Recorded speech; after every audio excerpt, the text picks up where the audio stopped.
Look at these puppies. Who is, huh? Maria!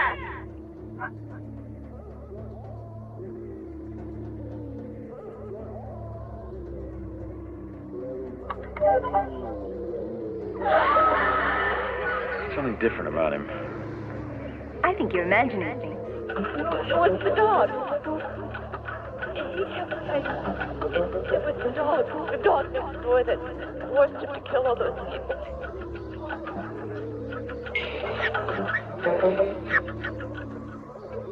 Send your demons. You know, I think you're crazy. You have the special strength to resist the beast. Send your demons. Your son.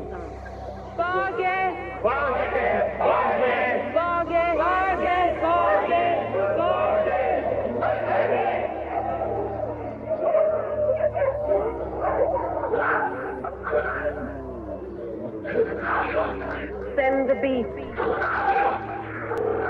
Send him now. Get it now! Coming soon on the Drive-In Asylum double feature. Next weekend, we're going to feature special guest Jen Upton is going to return. And we'll be watching Dracula's Dog, a.k.a. Zoltan, Hound of Dracula. And our second feature will be Devil Dog, Hound of Hell, another made-for-TV chiller. Yeah. We're going to the Double Dog Dare Your Dogs next week. There had to be a connection somewhere in those two movies, right? How about this just floating head effect I have going on? This is pretty great. Your like connection looks stable now, so I am thanking our lucky stars. Yeah, I got some new effects down here in the basement. We got this one, we got the campfire effect. And we got the rave effect down here. This is like I'm down in the disco. I like that. Speaking of discos, I went past Images last night because we were downtown and it's all shut down. It's all closed out. Yeah. Yeah, Becca was really sad. Bummer. I hardly ever went in there. That was her hangout. Yeah. Well, I mean, it didn't have a dance floor or anything, did it? It did, yeah. Oh. She claims it did. I went there once with her, and you know how much I like to dance, so you know. Pegasus was the downtown one that I always went to. You knew what one that one was, right? Yeah, I was there. I went there a couple times, yeah. That was like the gay bar in Pittsburgh. If you didn't know any gay bars in Pittsburgh, you knew Pegasus was a gay bar in Pittsburgh, it seemed. Yeah. Yeah. That place was gross. It was in a basement. And I mean, it was, it was a pleasant enough environment, but it smelled like sweat and cigarette smoke. There was what do you call it? A foam party the one time I was there.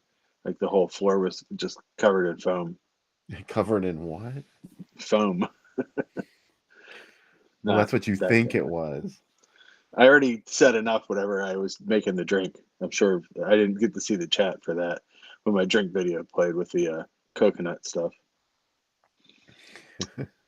I said it and then I started spraying it out and Becca's like, yeah, you're kind of right, I guess. Yeah. Hey, so Midnight Hour, what did you think, Bill? I'm excited to talk about this. I didn't get to watch it, obviously, because I'm still in the middle of a power thing. There's like 60-mile-an-hour winds, power lines are down, etc. So I have a makeshift setup here in the basement. Look, here's our Hawaiian one. We can use this one tonight, too. Who cares, right? I can't see the overlays. All I can see is just us. So I couldn't even see the videos coming in. So all I could see was us. I was awkwardly staring at you, but you didn't know it. I was staring into your soul. Can you see the chat comments that I put up? Nope. I can't see anything but the two of us. So well, John Strikers said, "How do we know this isn't your pod person?" There isn't such thing. This is me. I guess we wouldn't. How could we? How could we? I don't think the pod person version of me would like Joe D'Amato movies. I think he wouldn't. He would say those are junky. So this is the real me. Can you see the real me? This Wasp and I know it's you. I know it's you for real. Yeah. Yeah, so I'm excited. You'd never seen this movie before. Wow, yeah, the cast alone is just stunning. Hmm. So many fantastic people. I don't even know if we can name all of them, but first of all, Sherry Belafonte. Hmm. She and LeVar Burton kind of reminded me of Emerson Thorne and Petronella Davenport in Beyond the Valley of the Dolls, in Yeah, that they were young people. They were playing young people, but they themselves were actually in their early 30s. They 30 were, something teenagers. That's my yeah, all-time favorite thing. like Stockard Channing in Grease. Yeah. How about that new Grease show that's coming out, the Pink Lady show? Did you see the trailer for that? I had no idea. Yeah, it's going to be on Paramount. It's just the Pink Ladies. A Um, Grease TV show. Wow. yeah, Why didn't yeah. someone think of that sooner? It's It's got some like a diverse in the 50s. How could there be a diverse cast of Pink Ladies? But there is. And I'm not Yeah. saying it's bad. I'm just saying it's interesting. But yeah, it's they've been advertising it. Uh, Peter DeLuise was Judge Crandall's son, Mitch, and yeah, he's actually Dom DeLuise's son. yeah, and he did 21 Jump Street a couple years after this. That's what I remember him for. This got a really good like you said. What's nice about this movie is it's kind of like the end of when a lot of TV movies were getting done, and it doesn't appear that much different than a theatrical movie. Yeah, like a direct to video movie maybe, but like it doesn't seem cheap or anything. Speaking of the Grease franchise, Dee Dee Pfeiffer was in tonight's Yeah. film as Mary Masterson, the sister of Michelle Pfeiffer, Hmm. and she looked a lot like Madonna. It seemed Yeah. when she had all that S&M gear on at the party, she really looked Yeah. like Madonna. She's in Vamp too. Yeah. That's what else I know her from. Yeah, and what do you call it? This has like even the parents are kind of interesting in this. What's his and Kevin McCarthy's in this too from Kevin Invasion of the. McCarthy. Yeah, looking at a Yeah, lot like Tom Atkins, I have to yeah, say. exactly. He's the Tom Atkins of this movie. He and, he had a whole Tom Atkins persona thing going on there too. and you had Kirkwood Smith from RoboCop and that '70s show in it. Yeah, there's a really good cast. You know what's funny is you said when we were talking before we came on, oh, I wish I'd seen this sooner. I only saw this maybe 5 or 6 years ago, and I felt the same way. I was like, how did I not know about this when it was on? Especially with the Yeah. soundtrack and stuff. Like they had the Smiths way before. Like I knew they'd already broken up and stuff, but for an American movie to feature them, it was pretty early. Yeah, that was 1985. Yeah, So that's another thing is this is right there in the earlier part of the 80s, I guess, is when it was conceived and filmed. yeah, At least in the early part of 85 or yeah, 85 it would have had to have been. But like you said, like well, I doubt they got the clearance for any of that music. I mean, I guess maybe they would have had to have at the I time. don't see. I don't know, and always wonder that because it's like TV shows. Well,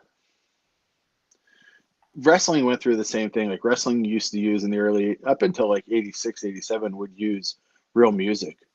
Do you know what I mean? And Yeah. then there's Oh always yeah, I this used to hear Dead or Alive on there all the time. yeah. And I remember at the end of WWF's like live shows, they'd always play "Take Me Home" by Phil Collins, like at the end, which is funny because take it home is a wrestling term for finishing a match early.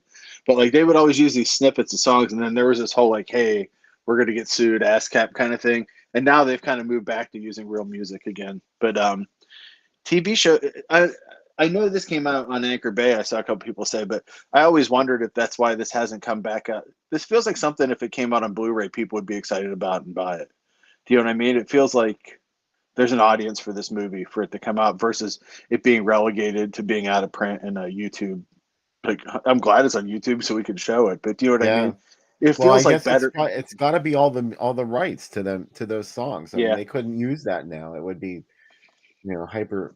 We're so hyper vigilant now about that kind of thing. that's what when I spoke to Alan Arkish about Get Crazy, he was like, I never thought it was going to come out because we had no idea about getting clearances to songs when we made it. And there's just a ton of stuff on there that you know. There's a couple songs that actually got taken off when it came out on VHS, and they fixed them back up on the Blu-ray that just came out. But yeah, I'm amazed that people just didn't. I guess people just didn't care about artist rights back then, or artists weren't, as willing to do stuff. But this also, you could sample stuff back then too. Yeah. So, I mean, look at Paul's Boutique. Like, that has like what 300 samples on it. They could never make that album. It would cost a couple million to make that album today. Look at what we do here on the show, like all those Yeah. clips and everything. We're I starting always the think edge. about that. I'm like, I've Yeah. only ever gotten one copyright strike, and it was for that fucking trailer for Cemetery of Terror. Yeah, don't show the Vacations of Terror one. Then you can't. We don't want to. I like that it was like a really cheap Mexican horror movie that rips off a whole bunch of other movies. That was the copyright strike. Yeah, and for like I think it was like a 30-second promo that I made for when we featured. Which, like it you on said, the that show. guy's been at war with YouTube for how long anyway? Yeah, the owner, the guy who owns the rights to that, has a highly public lawsuit against YouTube. I also like you said, that this gets in that urban legend, like the hitchhiker urban legend with the jacket left on the grave, and kind of works it into this story. Like I said, there's when we're getting ready to show it, there's a couple of moments in here that are pretty scary too, like versus like it's funny and it's goofy and it's got music and stuff in it, but there's also a lot of like actual horror in it. I think that's kind of what I like about it. It really hits a lot of different stuff. I remember that song, Laura. Laura commented, has anyone heard the 1965 song Laurie by Dickie Lee? The song has the same ending as the movie. The main character finds his jacket on the dead girl's grave. That's that classic urban legend of the hitchhiker. And I remember I had a Ghost Stories album by Wade Denning. And one of the stories on there was the hitchhiker. And it was my favorite one because it was the scariest. It ended exactly the same way. Like he, finds his jacket on a grave of a woman that he was just socializing with. It's kind of like that story in what's the anthology that Rod Stewart did, Rod Serling did the voice. Rod Stewart. Tonight's the night for a jacket on the grave. Fucking Rod Stewart, man. But the one that Rod Serling has two narrators. It has that story too, of him picking up the hitchhiking girl, and it being beyond the unknown. This is what happens when I don't have the internet to look stuff up, and I'm stuck to one screen here. That's okay. Yeah. But anyway, yeah, I really wish I'd seen this this came out when I was 13. I would have been the perfect age for this, probably. It really feels like this is a good teenage horror, a good like movie too, to get kids into horror movies and get them excited about it. You know who else was in this? Dick Van Patten. Yeah. He was one of the dads, and also the lead ghoul was Mark Blankfield from Fridays. Oh, yeah. That's who the ghoul was, the one that did all the physical comedy, because he's so good at that kind of stuff. So, yeah, it was nice to see him in this movie. And I recognized him right away through his makeup. I've been debating getting the Fridays box set just to kind of revisit some of those. Wait a minute now. Okay, there's a Fridays box set out? There was a season 1 box set and a greatest hits one that Shout Factory did. But not the whole series, yeah. Yeah, not the whole series, and not the episode that I want to see the most, which was the one Jamie Lee Curtis hosted. Yep. Right. I've been hunting for that for you. That's my dream to find that for you. That's going to be one of your gifts one of these days. Oh my God. I already worship the ground you walk on, but I'd have you canonized as a dark saint. Oh. I'd have to do this, like my Large Marge look here. Was a night just like this that I found Bill the Fridays episode. Garland Jeffries was the musical guest. Oh man, that's a crazy. That show, I loved it. My favorite thing, of course, as a kid from being a G.I. Joe kid was the kid that had all the military toys. What's his name? Did it from Seinfeld. I always liked that. I don't know. It wasn't as good as SCTV. That's the way it was looked at, or Saturday Night Live, but it was still fun to have more comedy on TV. Melanie Chartoff, yeah, she gives a shout out to Pittsburgh in that episode too, where she reads a headline about the space shuttle landing, and they had diverted it to touchdown on Smithfield Street in Pittsburgh. Was she from Pittsburgh? Melanie No, I Chartoff? don't think so. It oh, was just man. probably a I had a big random crush city on that her. they came up with. Where is the space shuttle going to make an emergency landing? Pittsburgh. Remember when Skylab was going to land on one of us? It was She like a did big say, deal. she did say too, that the governor had advised residents of Smithfield Street not to park their cars on the street that night, as if people lived there on Smithfield Street. As if you can even find a parking space on Smithfield Street. Good luck with that. Yeah, good luck. What do you call it? It's funny, back then, anytime there was a sketch show or a comedy show that when I was a kid, like I like hunted it down. You know what I mean? Like John Biner was Bizarre had a show, and Dave Allen. There were so many shows that were on like PGH would air, and it was like, wow, like just trying to. Anytime those would come on, I'd be like, man. By the way, we watched that Solid Gold video I sent you, by the way, from '85, and Becca had never seen Madam before, and she was like, "So wait, like this was an actual thing? Like this wasn't just for this show?" And I'm like, "No, Madam was on a whole bunch. She had was her a own character. show." That was from '82. Yeah, I put yeah, it on and that night, and I watched the whole thing. Of course, thank you for yeah. taking 2 hours of my life. Becca was just like, I don't. This show's so weird because sometimes they don't. They either show videos or hey, baby, they show videos or they show or Rex Smith sings one of the songs instead of the actual artist, or the artist does it, or dancers come out and do it. I said, yeah, this is all we had in '82. Like if you didn't have MTV, this was what you had to watch. Yeah, that was one of the places that you got your exposure to your favorite musical artists. That's the first time I saw the Styx video for Too Much Time on My Hands. Speaking of Pittsburgh, the Styx. Yeah, the Styx is not from Pittsburgh, but you would be shocked if you were from Pittsburgh not to know that Styx is from Pittsburgh. They've been kind of adopted as a Pittsburgh band. Who else was in this movie? There was somebody else that I had to mention too. And I can't look at the cast list without leaving behind the chat. No, don't do it. No, I know. I'm happy to be. Oh, well, I wanted to comment on the presence of Wolfman Jack on the that's kind of weird. Wolfman Jack got into a lot of ABC stuff because he's in an episode of Galactica 80 too. I remember that as a kid. Anytime Wolfman Jack showed up, I was like, man, this is awesome. Like Wolfman Jack's in it. Right? Like he did a great job with that. That gimmick lasted a long time, you know? I think of him, it's weird. Do you ever, maybe this is one of my obsessions, but when radio DJs end up being in stuff not as anyone else, but as themselves, where you just embrace that they're Wolfman Jack. Do you know what I mean? Like, what's his name? The guy who's in all the, what's his name? Rod Steele, that's in all the Corman movies, is another one. He's in Death Race 2000. He's the announcer, and he shows up in Grand Theft Auto and a few other movies, and he's awesome in those movies. But he was another one that was like a huge DJ. I just thought that the music seemed really out of place in this. It was stuff from the 50s. Yeah. But, I mean, there was that character who is from the 50s. So that took a little bit of,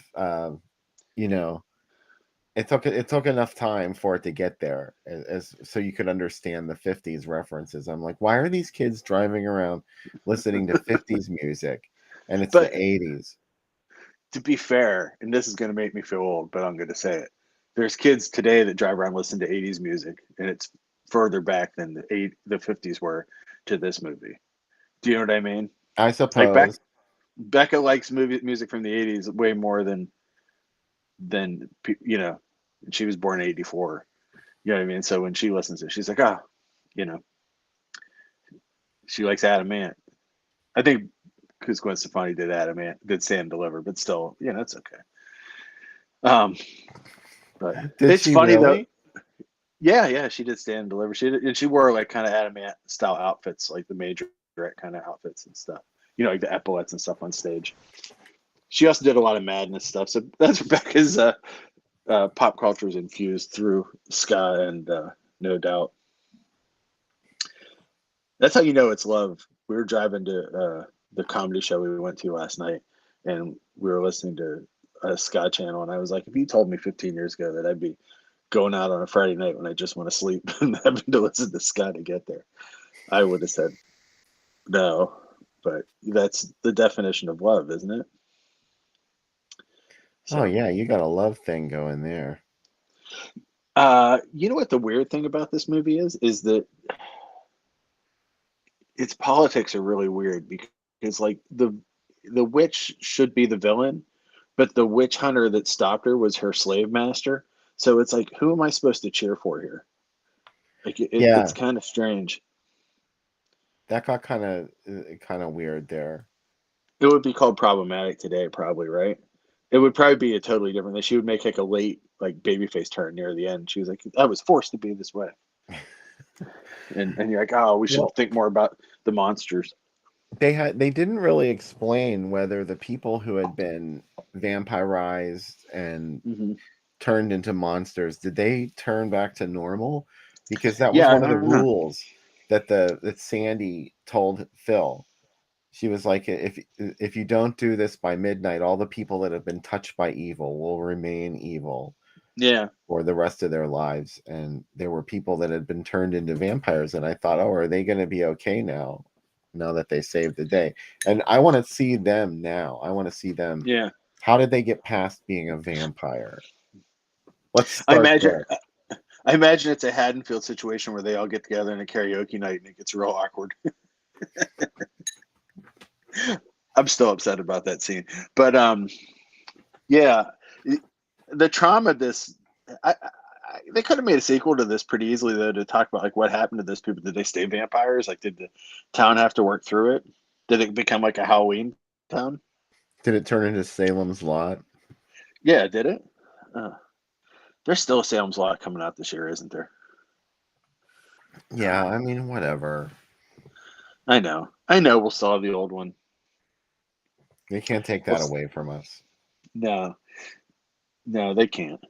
We were watching a night gallery the other day with David Soul in it, and every time David Soul shows up on TV, back at like just wistfully goes, ah, David Wait, Soul, so which beautiful. one And I'm was like, David Soul in? The one about the witch? he's in one with like, yeah, where the witch like stayed young, and he won't come near that girl because he's old. I can't remember what the name of that one is. I haven't done it for the site yet. It's like near the end of season 2. So I'm like halfway through season 2 right now. Every Friday, come to BNS About Movies to get some cheap plug to learn more night gallery episodes. I'm making my way through them though. I just did Cool Air, which is I think one of the better episodes of Night Gallery, and Pickman's Model, which is pretty good too. There's a Pickman's lot of Model, I remember. there's a lot of H.P. Lovecraft that makes its way into the second season of it. I I just remember watched that one. Pickman's Model. I remember Cool Air, and well, the other one I always remember is the Mermaid one, but that's not a Lovecraft story or No, anything. there's the other one where the teacher, Carl Reiner's the teacher, and he reads the story about Lovecraft, and the ancient ones come at the end. Yes, Yeah, they keep yeah, showing the window and the storm is yeah, coming. It's like, yeah. It's So I've said it before. I feel like a broken record talking about Night Gallery, but like when it's really good, it's really good, and when it's really bad, it's really bad. Like there's we really love those no in comedy between. pieces, those little Oh, comedy pieces. I oh, used to like that. I don't I know. don't. I thought that was fun. It's hard. It's just the production quality of them are really good, though. You can tell they spent money on them, and there's great directors working on them. It's just yeah, it's just hard when you come out of like one of these really intense, dark Rod Serling stories, and it's like the one about the bar where the the guy keeps seeing like all the people that have died in his life, and they're all in that bar, and he wishes he could go back, and his life sucks in the present. Like the older you get, that episode gets it's way too close to home. And it's like, oh, by the way, here's Phantom of the Opera being goofy. Like, I'm not ready for that. I'm still trying to get my head around this life destroying moment of Rod Serling television. Well, probably I liked that a lot because I saw those when I was a kid. Mm-hmm. And the heavy stuff that really went over my head, but I lived for those moments when they showed Phantom of the Opera and Dracula at the vampire at the blood bank and the guy in the elevator that removes his head. I remember you said that was the worst moment on that show. Yeah, I feel the same way about Twilight Zone. Like when I was young, like, oh, I like the one where aliens eat people. Like the ones where I have to, like, I don't know what these ones mean. Where a guy breaks his glasses at the end of the world and can't read. Like, it doesn't mean anything to me. I'm 10. And then when you get to be 50, you're like, oh, Rod Serling, you dark bastard. You know what I mean? Like you destroy me every time. When you're a kid, you're like, I don't care.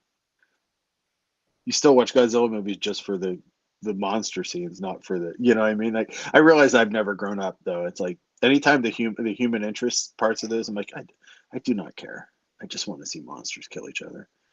Isn't that why we're here? I'm glad you enjoyed. How did people I can't see the comments, but did people in the comments enjoy this movie? Yeah. I think most people commented that they liked it. Good. I'm excited. And I'm glad that we watched it. I've been wanting to watch this one for a while on the show. Of course, I picked a night when there's no power, and you know, such as yeah. See, this speaks to Frank has a comment. The moment we all cheered was when Sandy grabbed the cleaver, and Phil was all no, because she was going to cut off his finger to get the ring, and it was like Phil realized that maybe these people might turn normal again, and you don't want to chop off his fingers.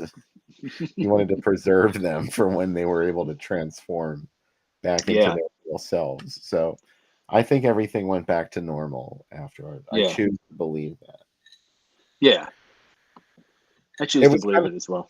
It was kind of silly though, because the witch character, like you said, she was sympathetic mostly, and like she even turned out to be kind of fun, even though was she a witch or was she a vampire? Witch vampire. Little both.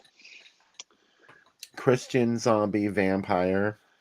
I am the father of no one. I was singing some Thrill Kill Call today while I was cleaning the bathroom. I think it's good cleaning music. Oh, definitely. Yeah. Hey, you want to see what came in the mail this week? I would love to see what came in the mail. Here, let me make you full screen. Awesome. I won't know the difference because I can't tell. We got this is from VCI, the Green Hornet. 13 episodes, the original serial is from 1940. On Blu-ray now. It's a really nice set. So if you're into movie serials, recommend that. MVD has that. This is from 88 Films. Jackie Chan's Gorgeous. Just came out, and MVD always makes really nice packaging. That's pretty cool. This is also from MVD. It's a movie called Amnesia, which I have not seen yet. Excited to see that. And I've been really excited to see this Calamity of Snakes. It's a movie all about, look at the horrifying snake violence. Oh my God. Yeah, right? So many snakes. I finally bought this. Why did I not have this? Everything Everywhere All at Once. Got this week. Oh, I thought that said every horror all at once. Well, it's the VCA porn version of it. And finally, Milk Creek sent me this, which is hilarious. It's a Dawson's Creek box set. It is the biggest box set ever. So anyway, never watched it. So maybe it'll be like Scream. Maybe I'll actually like it more than Scream. So that's how you can tell I'm a pod person. I'm like, oh, I love Scream. It's great. I think all those movies are really smart. Andy Moyer says Gorgeous is a good movie. Hey, Andy made that fabulous overlay that you liked at the beginning of the set. I actually had Andy had somebody text me during the first segment and say, holy shit, that background looks amazing on the show. So congratulations.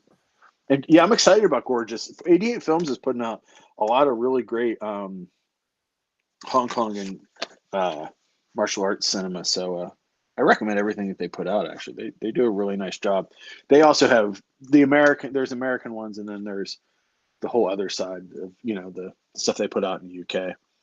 But you can get them at Diabolic has the UK ones. You can get MVD has the US ones. So that's what came out You're this week. so gorgeous, baby. And I wanted to remind everybody this week on the site, there's a different theme every day on the site. Tomorrow is comic book movies nobody knows about, and then there's remakes, rip-offs. We got the Indian version of Child's Play, which who knew it existed, and a shot-for-shot Russian remake of Commando. Never knew that existed either. The guy looks more like Bud Spencer than Arnold Schwarzenegger, so that sounds like something you might enjoy, Bill. It's called D-Day. I like it already. Yeah, and instead of a mall, it takes place at like a beach place. But it's literally otherwise it's the same movie as Commando. It's pretty wild how close it is. If you told me Dave Bonavita starred in it, I'd watch it as soon as if we were only done with Dave, the show. If only Dave was in it. I'm trying to think what else is. I know Easter Sunday there's a bunch of religious movies and some really weird ones. I hit some real good ones. This Journey to Hell movie I watched today, really actually frightening, and all the demons look like juggalos in it. So imagine how scary that is. They look like a combination of black metal and like this guy goes to hell because he wasn't a good enough Christian, and he meets like Idi Amin and Hitler, and holy shit, this movie's crazy. So you can find people that makes you wonder what the culture of hell is. Like, you can find people and talk to them. Like, he meets the Zodiac killer. He meets the Zodiac Killer and talks to the Zodiac Killer for like 5,000 years. And the Zodiac Killer, it's weird because like I really don't think it's I don't agree with a lot of the stuff in it, but on the other hand, like I agree with some of it too. It's a really fascinating movie because it really goes after like mega churches and the prosperity gospel, which a lot of those movies don't, and talks about living a simpler life, which I do agree with. But on the other hand, like some of the other stuff's wild. Like meeting people in hell and getting to know them and stuff. And there's like get-togethers, and the demons look crazy. They look like juggalos, like I said, and the demons are like really well acted. Like it's a really well acted movie too. Really excited about that. A Jack Chick movie too. Build the Sissy, the one about the trucker. Remember that track? They made an animated version of it. And is it animated like the Chick tract? It is animated like 3D animation, and everything's wild. And it's really weird. It looks like a PlayStation 1 game. I don't know if I have that one anymore. I had so many classic Chick tracts that I literally got at my church in the 80s. Mm-hmm. And for some reason I threw them away. It's Becca has never read. Like, why did I throw those out? I was trying to explain them to Becca this morning while I was watching it. She's like, "Why do you like these so much?" And I was like, "Well, when I was like in 6th grade and 7th grade, the only fancy place to eat in Elwood City, well, Newcastle, was a Haas's. And I don't know if you guys in the chat even know what a Haas's is. It's like a shittier Ponderosa, right? Where you get meat and like salad bar and stuff. And we could only afford tender tips. They were like $6.95, where you just get like just the ends of steak. You don't get a whole steak and a salad bar. Anyway. I went to the bathroom during the meal, and the Chick tract The Beast was in there. Do you remember that one? Oh, yes. And holy shit, I had a panic attack. Like, I was so upset about it. Like, the idea that, like, children would be putting their parents to death with golf carts with guillotines on the back of it. Yeah. That's what's amazing. Just like a Ron Orman movie, like, nobody does better satanic shit than hardcore Christians. And right? Chicks, Yeah. Like in Chick tract. Yeah. My favorite part of the Chick tract was always there was always somebody who was just being blindly led along by someone who was obviously leading them directly into the arms of Satan. And at the end, that character would remove their face, and underneath thered be a glowing red devil head. Kind of the way I look on camera now. And then they would laugh, be like, "You were foolish." Yeah. And then wait a minute. You had a completely different face. That's not fair.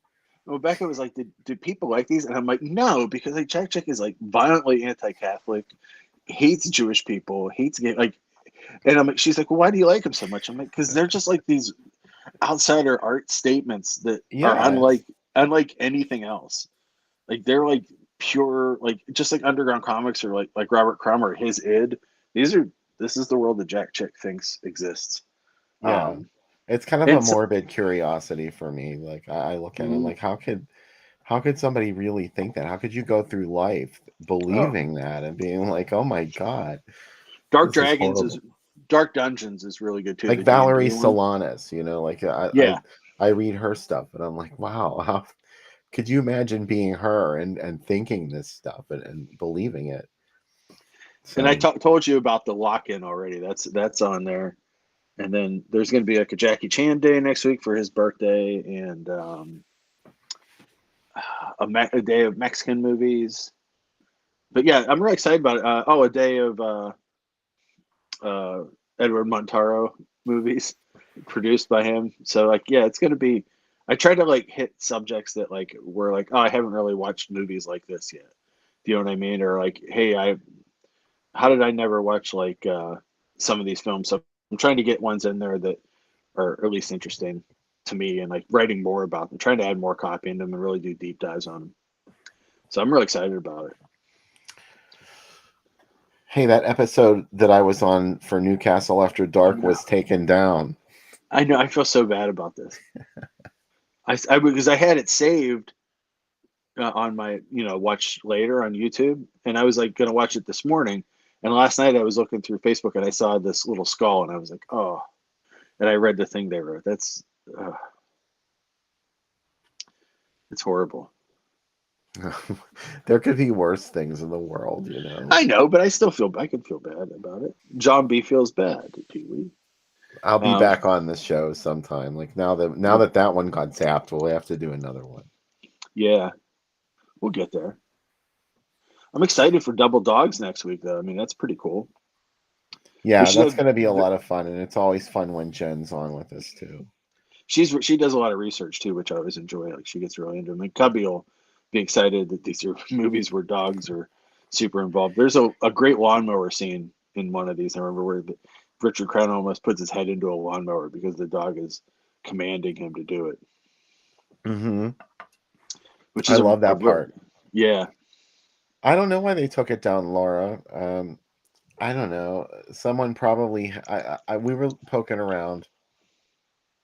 It looked like somebody else, a very high profile podcast show type of kind of like what we do, I guess.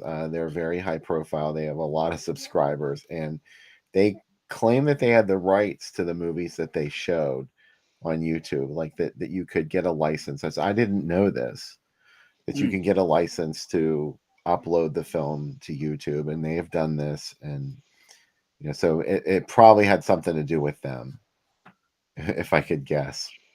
mm, mm. So anyway, no big whoop, I guess. Well, Hey, here's an still, ad that was on the page this week. I had you have to a tell bunch me of what it stuff. is because I can't see it, Oh, unfortunately. sorry. I was a teenage werewolf. Oh wow, Michael Um, Landon. yeah, an invasion of the Saucermen. These were all, It's an AIP. Yeah. yeah. This was all the 1950s monster movies. They were either at the Opera House in Bangor or at the Bijou. Mm. And these were two really old theaters there, and just the idea of these playing in one of those cavernous old theaters is really exciting. I always like the image of Michael Landon in full werewolf mode wearing a Letterman's jacket. It's just like an arresting image. I don't know why. Do you know what I mean? Like it just looks cool. Yeah, it's definitely an iconic look. Yeah. And I guess it was the thing that was terrifying about that movie was that it depicted a young person committing Hmm. these crimes and murdering people, which was Hmm. sort of taboo Oh at yeah. that time. Yeah, definitely. Apparently, this is one of the ones that can't be released because the rights cost too much. Mm. It can't come out on home video. I mean, here's another one: War of the Satellites and Attack of the 50-Foot Woman. Yeah. Did you go to the drive-in when they showed Attack of the 50-Foot Woman? No, I didn't. I would have liked to have seen it. It was 5 black and white 50s sci-fi films all in one night. Oh, I wow. can't even remember what. Planet of the Vampires, I think, was one of them. I do like No, that movie. that wasn't black and white. No, but I do like that movie. I I kind of know. like the Corman. I watched a ton of Corman stuff, last month, but then also there's a couple coming up for his birthday next week, and I like the older ones that he did. They're quick and cheap, but pretty effective. When's Roger Corman's birthday? Do you know what day it is? I want to say it's the 9th, but I can't look it up without Oh, leaving the wow. screen. Yeah. Mine's on the 11th. We almost have the Oh, same birthday. oh man. I'm also working on putting together. This is what I was working on putting together when the power went out. A letterbox list of all the movies that have played at the Super Monsterama. So for easy, so I can go back and be like, did I see that at the drive-in? Yes, I do know that I definitely saw it. So I'll be able to track that just for my own. And well, anyone else that wants to use the list can look Yeah, too. I always forget what was there, and then I go back and look at one of the old ads. I'm like, oh my god, yeah, I remember that Yeah. now. hmm This Yeah. is So it's Son of pretty fun. Dracula up on the screen right now. Which Son of Dracula? The old one with Lon No. Chaney, which I usually Which can't. I don't find picture ads for Son of Dracula for some reason. I thought Like, it was the musical Son of Dracula with Ringo no, Starr. not that one. Oh, I watched Caveman with Ringo Starr this week, and I can definitely tell you I saw that at the drive-in with Super Fuzz. If there's a better double feature than that, let me know. Uh, there is, but that's a great double feature. It's also where Ringo met his wife, Barbara Bach, Right? former Yeah. Jalo Queen and Bond girl. Ringo lucked out. Here's I Was a Teenage Frankenstein, and its co-feature Blood of Dracula, which What is Blood of Dracula. That's the one. It's the teenage vampire film. Only for oh, some reason, instead of calling it "I Was a Teenage Vampire" or "I Was a Teenage Dracula," they called it Blood of Dracula. I Was a Teenage Vampire is a better name. I think it would have been absolutely stunning and appropriate because They people should don't have often think of that one. Yeah, they should have put him in a Letterman jacket with like the widow's peak. Just do the same exact thing you do with the vampire, and then he like puts his hand up like this and walks around. Well, it's a 100% female into that. vampire. Oh, Blood of really? Dracula is a female vampire. Yes, Sandra Harrison. Oh, She's, all those teenage monster movies all had some kind of weird, predatory gay vibe going on. It was speaking always, of, I watched The Hunger this week. Finally, I had never seen The Hunger. How is this possible? Um, and I was reading about it, and people were like, "Oh, it was so shocking that there were lesbian vampire scenes." And I'm like, Twins of Evil and Daughters of Darkness and every Jess Franco movie and yeah. every John Rollin movie was all out uh like 10 years before this movie. Like what is wrong? But people were Well, that shocked. was a high profile film. Yeah. It Yeah. was a lot Tony higher Scott quit profile. directing after it. He just did commercials because it failed. He was like, I guess I'll never make a movie again. Then they lured him back with Top Gun. Everything was fine. But His career turned out okay. yeah, it's funny though because like when you see it, it seems like really cliched, but that's because every other movie is taken from it. Like that Bauhaus beginning, you're like, I'm sure when it came out, people were like, "This is fucking mind blowing. I'm never going outside ever again," and just only going to Thursday night goth nights. Goth Um, Nights at yeah, Metropole. yeah, or upstage, and I'm going to punch dance, and that's all I'm going to do. And yeah, I can see why. I tell you what, when uh, they opened for Nine Inch Nails and Peter Murphy came down from the ceiling upside down, there was a lot of like 40-year-old women just losing their fucking minds, like, oh, this is it. Um, but yeah, I mean, I liked it. I'm not saying I didn't like it, but it's like maybe I was expecting, it to be more groundbreaking, and it was at the time. I'm watching it through 2022 lens, but that's on Rockstar Day, which is Monday. That Caveman, Tanya's Island. I'm really hitting all the different rock stars in movies. Dee Dee Winters and Tanya's Island, directed by my cousin Alfred Soul. My uncle Alfred Soul. Not really my Laura, uncle. That's a Laura joke just says for that y'all. Blood of Dracula was just on Svengoolie last week on Me TV. I don't think you know which one I'm talking about, Sam. That's the one where the girl goes to an all-girl prep school. It's got a little No, bit of Suspiria vibe I going got to on. watch it then. I'm gonna make a point to watch it. It's less than an hour long, I think, or just about an hour long. You It's not think I'll gonna like take. it though? Is what Oh you're yeah, of saying? course you'll like Okay. it. Okay. Well, it's just weird. There's like this predatory teacher who is conducting experiments with this jewel that she has from Transylvania. Okay. I'm in it. Okay, you got me. She's hypnotizing her. This was 1958. It was the co-feature for I Was a Teenage Frankenstein. All you had to tell me was like predatory lesbian teacher with a jewel from Transylvania, and it's an hour long. These are two of my favorite things. Hour-long movie. Yeah. I'm 100% into it. So anyway, Yeah. that's it. What other movie did I watch? I have a day of Nightmare USA movies too, Bill, because like there's a lot of movies from the book that I've been wanting to get to. So that day, and then there'll be a regional day too, all regional horror. So take a look through the list. If anybody sees stuff in the list they like to write about, that'd be awesome because that would give me a day off of writing 5 movies a day. That would be really fun. And also, I like when other people write on the site, so it's not just me, blah blah blah, writing about movies, right? Somebody mentioned on one of the lead-ins that they liked. Oh, I think Chris said that they like the music that I use for the lead-ins. Well, I put together a playlist of a lot of that music, and it's on YouTube, and I shared it to the Groovy Doom Facebook page just a minute ago. So if you go and look on one of the last posts on Groovy Doom, it's there. I'm always adding to it and changing things around on it. So listen often. That's a great idea. Or I just love that. once, or not at all. No, I love it. That's a great idea. Man. Trying to think what else is going on. Just catching up on life. now that my meds are feeling kicking better.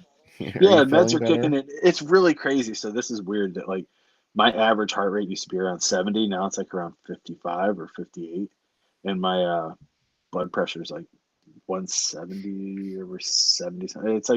It's right where it should be. Like or like it was like 127 over 70 today. So it's like really good.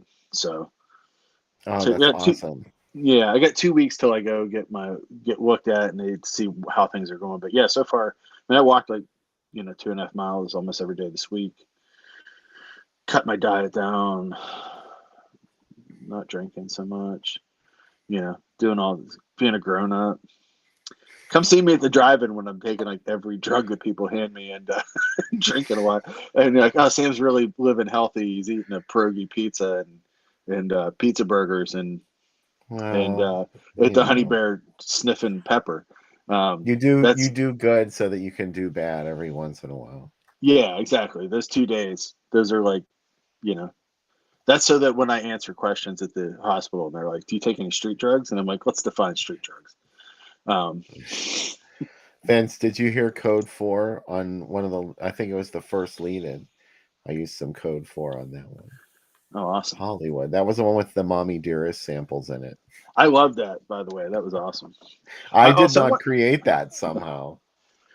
I just wanted to also thank everybody for putting up with the last segment. With it was kind of stressful when we get like used to having power and internet and stuff like that. So I appreciate it. And sorry if it was a hot mess or bad. So thank you for hanging out and sticking with it, guys. And also Jean beat me in this segment.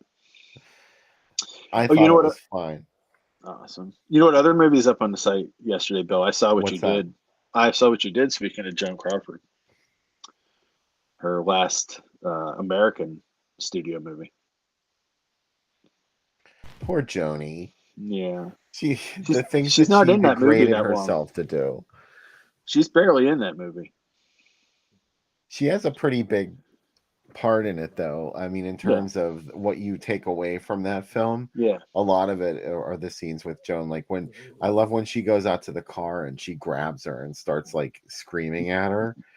And then she does this weird thing where she's like furious with her. She's like, you better never come back here. And she's like, oh, darling, I know what it's like to be your age. Suddenly she turns like Mrs. Voorhees, like, oh, yeah. what monster could have done this? And she goes right back to, you get out of here.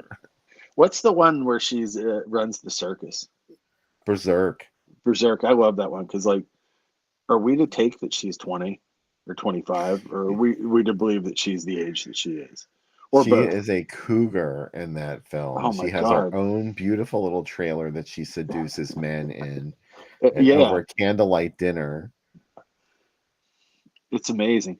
Also, there's I saw what she did is the only movie that she did at the end of her career that there's no Pepsi appearances, which is pretty wild.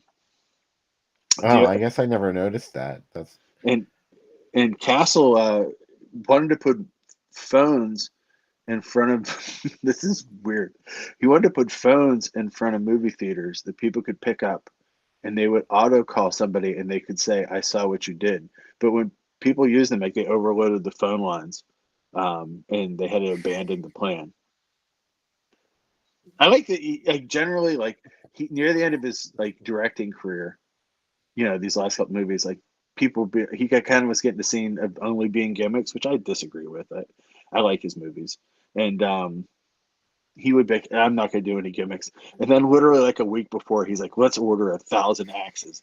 And you know what I mean? Like, and let's have the poster have, Jen's head off and let's like all this other stuff. And like, he just couldn't help himself. He was like, I gotta put some gimmicks in this movie. Like, I can't handle it.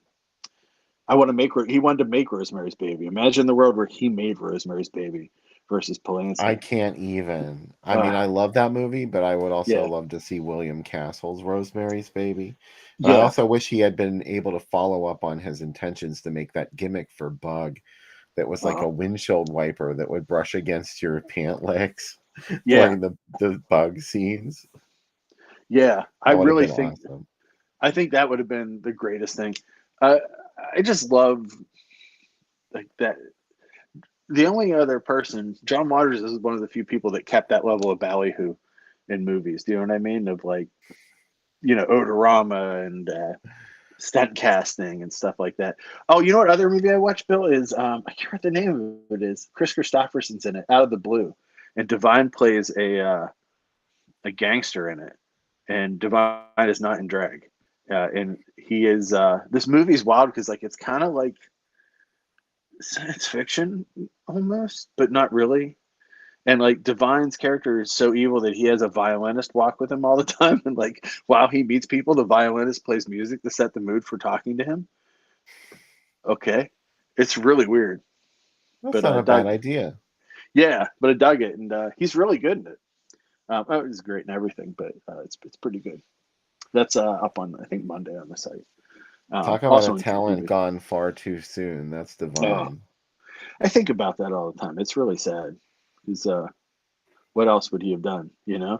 And really was just starting to break through with Hairspray, and then Yeah, gone. and he was going to be Mm. on Married with Children. Yeah, mm. It is sad. Um, yeah, I got a lot of stuff though. I'm really excited about writing this stuff. Especially like I discovered another couple other Mexican movies that I hadn't seen yet. And I'm really excited to share those ones too, especially some of the wrestling ones, which I didn't even know about. There's one with Mil Mascaras and Dos Caras playing brothers, and it's the whole history of this wrestling family. It's called The Truth of Wrestling. It's really good. It's like about how it's very realistic. It's about how bad promoters are and how everybody gets hurt really badly and how hard it is to break in. It's really good. It's got a ton of guys from like 1990 that were like just break. Now they're all old guys and retiring, but in 1990, like guys like Atlantis were a big deal. It's really good. So yeah, it's nice. I always think I've talked about this before. I always think that I'm going to hit the end of the well of movies, right? And I'm not. You know, there's always going to be something else to find. I was thinking about the other day. It's like, that's kind of like why I'm working so this is silly beyond for my wife, but the reason I'm working so hard to stay healthy, it's like, well, I want to watch all these movies and I want to like find new stuff and hunt it down and like explore it. And then, you know, share it with everybody on here and blab about it and talk about it and get people excited about it. Like it's the real, that's what life's all about, right? We hope you'll come back next weekend for some more of that. Yeah. On our program. Jen Upton's going to be here, and we're going to have a double scary dog double feature. Literally, one of the movies is about Dracula's dog. I mean, yeah, it's a big idea to get used to. Oh man, the first time I saw it, I was like, the first couple minutes, you're like, this is going to be the dumbest movie ever, and it really works. It works way better than it should. It's not the movie. It's not quite the movie that you think it's going to be. It's kind of weird. I didn't know what to expect when I saw it, but I did not expect what I got. Yeah. So that's positive, right? Yeah. So we got like two different variations on man's best friend becoming evil, right? You accept it. Like, I mean, I love Andy the cat, but also know that he'll fuck you up for a piece of meat. Do you know what I mean? Like if you get that piece of lunch meat, he's going to probably stab you for it. And it's like, so I can accept a cat being evil, and maybe I can accept a dog being evil because a little bit cubby. But dogs are generally man's best friend. So seeing them turning on humanity within these movies is a very dark thing. It's not Cujo level, but it's pretty dark. Plus, you also saw a preview for Curse of the Living Corpse on the comeback reel, and that's going to be the following weekend. It's going to be a late show at 11 p.m. and Patrick Walsh from Scream Queens is going to join us to talk about that one, starring Candace Hilligoss and Roy Scheider. That movie has one of the best design posters I've ever seen. The type design on that poster is amazing. That's what drew me to it. The first, and the colors, like it's a great, it literally looks like 20 years ahead of its time design wise, that poster. Like I thought it was from like 90, like 89, 90 when I first saw the poster. And it's not. So yeah, I'm excited to watch that again. No, it's like an old dark house thriller, which I love. Yeah. I really, really like that movie. I just watched it. I think last summer I watched it because it was on Tubi, and like that's what's great. I don't need to sell Tubi to anybody, but the greatest thing in the world is like scanning through covers on Tubi, and you're like, "What is this?" That happened to me the other day because there's that Real Pix channel that's on Roku channel. And they have Rage War on there, which is Dungeon Master, the Empire movie, under its European title.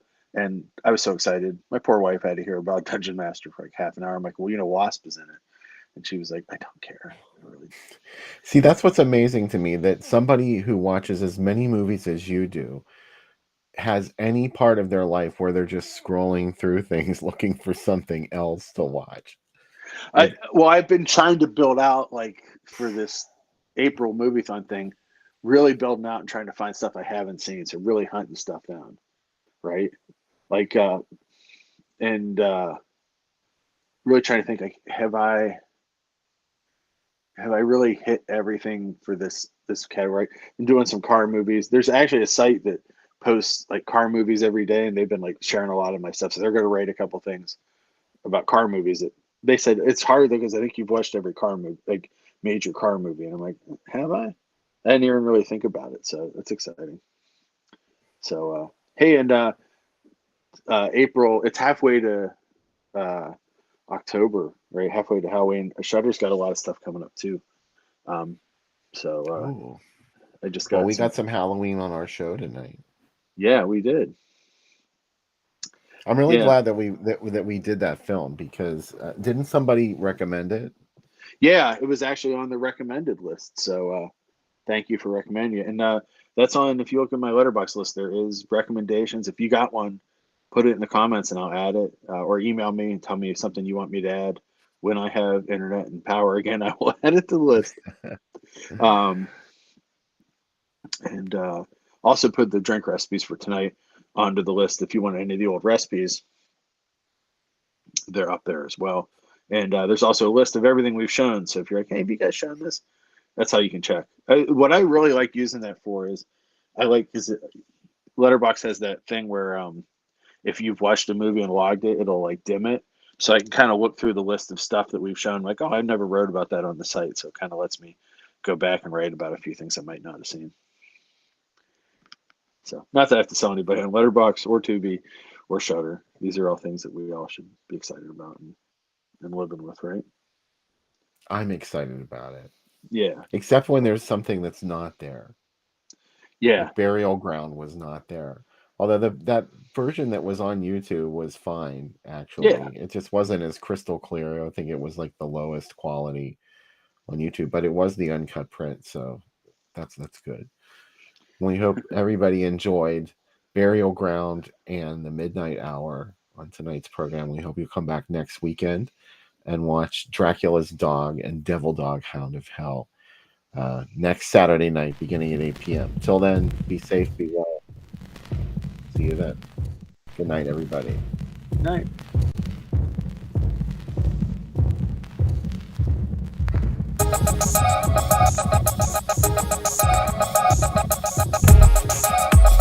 Under 17 not admitted without parents or guardian.